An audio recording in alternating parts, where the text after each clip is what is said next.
Hello friends, welcome back to my channel. स्वागत है आप सभी का हमारे चैनल पर। दोस्तों, तो हम अपनी सीरीज को कंटिन्यू करते हुए चल रहे हैं। 4 चैप्टर्स ऑलरेडी हो चुके हैं, पूरे डिटेल में चैप्टर समझाए हुए हैं। आज का हमारा 5वें चैप्टर पर आज हम डिस्कस करने वाले हैं। तो चारों चैप्टर की वीडियोस अगर आपने नहीं देखी है पहले, तो प्लीज चैनल पर विजिट करके आप देख सकते हैं। आपको कहाँ मिल जाएगा, ये क्वेश्चन भी आप सभी कह रहे थे कि हम कहाँ पर देखें, क्योंकि बहुत सारी वीडियोज अपलोडेड होती हैं और आपने देखा है बहुत सारा मैक्सिमम वीडियोज हम अपलोड करते हैं। तो ऑलरेडी हमारा लगभग 1200 वीडियो हो चुका है। तो आप इसको कहाँ पर देख सकते हैं, आप प्लेलिस्ट में जाइए और BA second year education, BA second year शिक्षा शास्त्र के प्लेलिस्ट में जाकर के आप देख सकते हो। वहां सीरियल वाइज यही चीजें होंगी, क्योंकि प्लेलिस्ट वो स्पेसिफिकली इसी के लिए बना हुआ है। तो आओ आज का चैप्टर हम शुरू करते हैं, 5वें नंबर का चैप्टर। वीडियो पसंद आए तो लाइक कर देना यार, अगर चैनल पर नए हो तो सब्सक्राइब कर लो। It is the most important channel if you are in BA. तो चलो देखते हैं 5वें चैप्टर का, बीए सेकेंड ईयर के शिक्षा शास्त्र के पेपर 1 का चैप्टर नंबर 5। नाम है इसका आनुवांशिकता एवं पर्यावरण। आनुवांशिकता एंड पर्यावरण, यह हमें समझना है और उससे रिलेटेड क्या चीजें हैं पूरा डिटेल समझते हैं आज। तो देखो, सबसे पहले बात करते हैं हम पहला टॉपिक जो इसमें है, अनुवांशिकता। अनुवांशिकता क्या होता है कि हम अपने पेरेंट्स के द्वारा अपनी शारीरिक, अपनी मानसिक, अपनी वैचारिक, अपना चिंतन, अपना मतलब सब कुछ जेनेटिक, जितना भी चीजें हम अपने फैमिली के द्वारा, अपने पूर्वजों के द्वारा पाते हैं, जो पूर्वजों के द्वारा हम तक हस्तांतरित होकर के आता है, उसको कहते हैं क्या, अनुवांशिकता। अनुवांशिकता इसी को तो कहेंगे। और दूसरा टॉपिक है आपका पर्यावरण। पर्यावरण किसे कहते हैं, हमारे चारों तरफ का वो वातावरण, मनुष्य के चारों तरफ का वो वातावरण जिससे उसकी शारीरिक और मानसिक स्थिति में परिवर्तन आता है, चेंज होता है, वो कहलाता है आपका पर्यावरण। अब आओ दोनों को एकदम डिटेल्ड में समझते हैं कि क्या चीजें हैं, इस पर लोगों ने, विद्वानों ने अपने विचार क्या रखे हुए हैं, उसको समझते हैं। तो सबसे पहले जानते हैं अनुवांशिकता के सिद्धांत के बारे में, कि अनुवांशिकता को समझाने के लिए अलग अलग विद्वानों ने अपने अलग अलग सिद्धांत, अपने अलग अलग व्यू रखे हुए हैं कि क्या है अनुवांशिकता और कैसे ये लोगों में हस्तांतरित होता है, कहां तक हस्तांतरित होता है, किस लेवल तक हस्तांतरित होता है और कहां जाकर के रुक जाता है, कहां तक अनुवांशिकता का एक तरह से यूज है और कहां पर नहीं है। तो देखो, सबसे पहला इसमें बात किया गया है उत्पादन सूत्रों की निरंतरता, ये कहते हैं गाल्टन। गाल्टन महोदय ने एक थ्योरी रखी हुई अनुवांशिकता के माध्यम से कि अनुवांशिकता क्या है। तो इन्होंने कहा है कि उत्पादक सूत्रों की निरंतरता रहती है। तो जेनेटिक जो हमारे अंदर डीएनए सूत्र होता है, उसकी निरंतरता रहती है, यानी कि हमारे पूर्वजों से वो निरंतरता चली आती है, उसमें चेंजेस नहीं आते हैं। हमारे डीएनए क्या होते हैं, हमारे पिता के डीएनए से हमारा डीएनए मैच करता है। तो ये क्या होता है, पूर्वजों से वो डीएनए हमारे अंदर चला आ रहा होता है, जिससे कि हम उत्पादन करते हैं। सेक्स के माध्यम से बेसिकली क्या होता है, गुणसूत्र का ट्रांसफर होता है, जिसकी वजह से एक बच्चे का जन्म होता है। तो उत्पादन जो होता है, उत्पादक, इसके सूत्रों की निरंतरता बनी रहती है और इसी को अनुवांशिकता मानते हैं गाल्टन महोदय। आगे दूसरा जो अनुवांशिकता का सिद्धांत देने वाले हैं लेमार्क।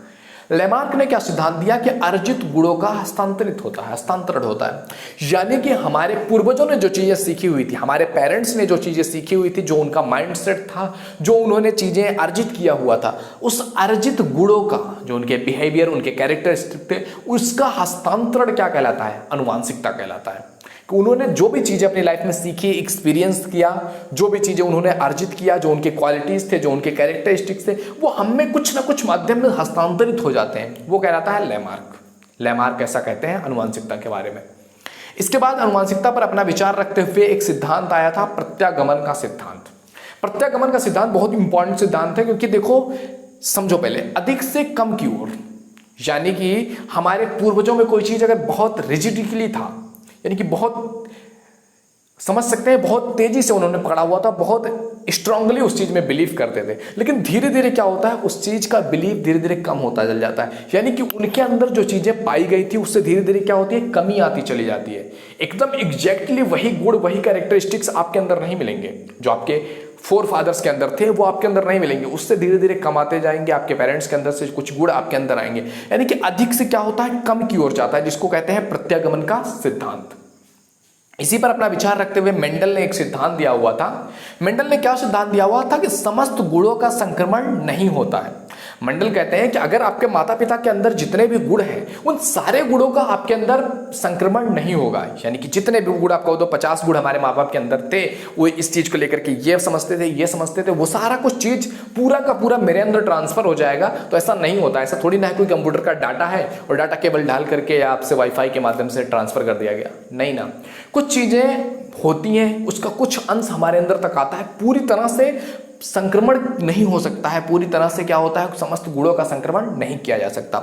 प्रकृति जातीय शुद्धता भी कायम रहती है, यानी कि जो यूनिकनेस है ना वो कायम रहती है आपके अंदर। हर बंदा यूनिक है, हर पर्सन यूनिक है, हर पर्सन में यूनिकनेस कायम रहती है, जो कि प्रकृति का नियम है। तो प्रकृति जाति शुद्धता भी कायम रहती है। मनुष्य में उसके पेरेंट्स का सभी गुणों का संक्रमण नहीं होता है, ऐसा मेंडल ने आनुवंशिकता पर सिद्धांत देते हुए बताया है। आओ आगे देखते हैं। अगला का सिद्धांत है समानता का सिद्धांत, यानी कि मनुष्य क्या कर सकता है, या मनुष्य या कोई भी जीव जंतु क्या कर सकते हैं, अपने समान पुत्र की उत्पत्ति करते हैं, अपने समान संतान की उत्पत्ति करते हैं। अगर मनुष्य है तो मनुष्य की उत्पत्ति करता है, जानवर है जानवर की उत्पत्ति करता है, अलग अलग तरह के जानवर है, अलग अलग तरह के मनुष्य की उत्पत्ति करते हैं। कोई अलग तरह कंटिनेंट में रहता हुआ रहने वाला मानव है जिसकी रूप रंग वेशभूषा अलग है, उसके स्किन कलर अलग है, उसका हेयर अलग है, तो उसी के जैसा जो वो उत्पन्न करेगा वो सेक्सुअली जाएंगे और एक उनके अंदर जब बच्चे होंगे तो वो भी उन्हीं के जैसे होंगे। यानी कि समान क्या कर सकते हैं, समान से समान के पैदा होने की, समान से समान के जो निरंतरता बनी है, इसी को कहते हैं क्या, समानता का सिद्धांत। और इसी पर एक सिद्धांत और है भिन्नता का सिद्धांत, यानी कि एक ही पेरेंट से अगर दो बच्चे पैदा हो रहे हैं तो जरूरी नहीं है कि दोनों बच्चे सेम होंगे। यानी कि मैक्सिमम केसेस में क्या होता है, दोनों बच्चों में जमीन आसमान का फर्क रहता है, या दोनों में कुछ ना कुछ फर्क तो रहेगा, दोनों सेम नहीं हो सकते हैं। तो भिन्नता का सिद्धांत भी है कि आनुवंशिकता तो एक ही था, फादर मदर एक ही थे, लेकिन दोनों के सोचने की, दोनों के समझने की, दोनों की शारीरिक, दोनों की मानसिक, दोनों की वैचारिक हर एक चीज में आपको भिन्नता देखने को मिलेगी। पेरेंट सेम है, डीएनए सेम आ रहा है, आनुवंशिकता सेम है, लेकिन फिर भी दोनों के विचारों में, दोनों के लाइफ स्टाइल में, दोनों के जीवन में अमूल चूल परिवर्तन होता है, अमूल चूल चेंजेस हमें देखने को मिलते हैं। तो ये कहलाता है आपका भिन्नता का सिद्धांत। आई होप आपको सभी सिद्धांत अच्छे समझ में आ रहा होगा। वीडियो पसंद आ रहा हो लाइक कर दो यार, शेयर करो अपने सारे फ्रेंड सर्कल में, ताकि सभी को इस बारे में पता चल सके और सभी अच्छे से चीजों को अध्ययन कर सकें, पढ़ सकें। अब आओ आपको बताते हैं आनुवंशिकता के संबंध में अध्ययन कैसे किया गया। आनुवंशिकता के संबंध में अध्ययन करते हुए गाल्टन महोदय ने किसका अध्ययन किया, प्रतिभाशाली बालकों पर अध्ययन किया, कि जो बच्चे प्रतिभाशाली हैं, जिनमें कुछ टैलेंट दिखाई देता है, जिनमें कुछ अलग ही लगता है कि ये बच्चा, इस बच्चे के अंदर कुछ ना कुछ है। तो प्रतिभाशाली बच्चों पर अध्ययन करते हुए गाल्टन ने एक पूरी थ्योरी लिया था कि कैसे बच्चे प्रतिभाशाली होते हैं, उनमें उनके अंदर क्या चीजें खोजी जाती हैं, क्या चीजें उनके अंदर देखने को मिलती है, या उनके पेरेंट्स में क्या चीजें देखने को मिलती है, आनुवंशिकता का उससे क्या रिलेशन है। जिस चीज पर बात करते हुए गाल्टन ने प्रतिभाशाली बालकों पर अध्ययन किया हुआ था।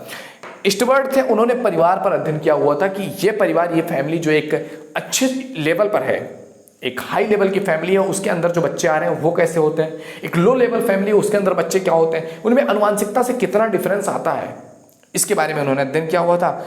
डगडेवा थे, वो एक ज्यूक परिवार का उन्होंने अध्ययन किया हुआ था कि ज्यूक परिवार कैसा होता है, या दूसरे परिवार से उनके परिवार में जो आनुवंशिकता ट्रांसफर होकर के आती है, हस्तांतरित होकर के आती है वंशानुगत, उनमें क्या चेंजेस आए हैं। गाल्टन ने परिवार का भी अध्ययन किया था, इस प्रतिभाशाली बालकों के अध्ययन के बाद परिवार का भी अध्ययन किया हुआ था। तो आई होप आपको समझ में आया होगा आनुवंशिकता का सिद्धांत और आनुवंशिकता का अध्ययन। अब आओ आपको थोड़ा सा प्रकृति के बारे में बताते हैं, पर्यावरण के बारे में बताते हैं। पर्यावरण पर ऑलरेडी मैंने बता दिया कि हमारे चारों तरफ का वातावरण जो हमारे जीवन पर प्रभाव डालता है वही क्या कहलाता है, पर्यावरण। अब पर्यावरण के बारे में कुछ लोगों ने सिद्धांत दिया हो, जैसे डार्विन ने पर्यावरण का सिद्धांत देते हुए क्या कहा है, समझो कि व्यक्ति अपना विकास केवल आनुवंशिकता से नहीं बल्कि पर्यावरण से भी करता है।